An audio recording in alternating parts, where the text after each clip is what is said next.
decades of economic stagnation, Africa has begun a turnaround. Africa is booming. Per capita incomes since the year 2000 have doubled. A new wave on the continent. Living in Africa is to be on the edge. Africa is connecting to the rest of the world and within itself. There's so many opportunities. Per capita incomes since the year 2000 have doubled. Construction, real estate, mortgage markets, financial services. The numbers don't lie. Discretionary income is set to rise to $130 million by 2020, and that means more cars, more fridges, more TVs, more of everything. So it's clear that things are changing. 6 of the 10 fastest growing economies in recent years have been African countries. Through 2015, the IMF projects that 7 of the top 10 will be on the African continent.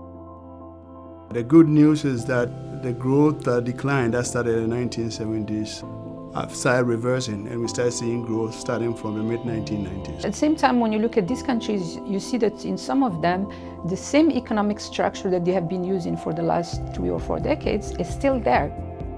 But African countries continue to depend on primary products and natural resources. This puts them at risk from weather and commodity price fluctuations. For many countries, the share of manufacturing in GDP is either the same way it was in 1970 or even lower than in 1970. Also, you don't see that growth has been shared equally or almost equally among all groups in society. So we want to understand why this is not taking place.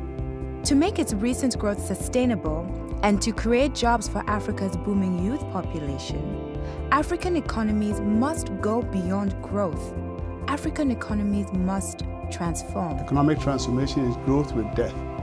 That is, growth with diversification of production, export competitiveness, productivity increases, and technology upgrades leading to human well-being. Since 2008, the African Center for Economic Transformation, ACET, has been investigating Africa's performance on transformation. To do this, we've looked at a number of countries, 15 of them, and we've also compared 8 countries in Asia and South America that have done well. And we look at their performance on transformation using the growth plus death matrix over the past 40 years to see how they've done, both collectively against the comparators and also among themselves.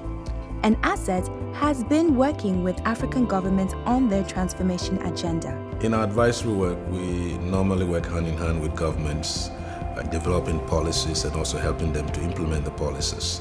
We regard ourselves as policy coach. At the same time, that also ensures trust and confidence in what we do. So, the 2014 African Transformation Report takes from a breadth of research and practical experience to share insights for Africa's economic transformation. Visit africantransformation.org for more.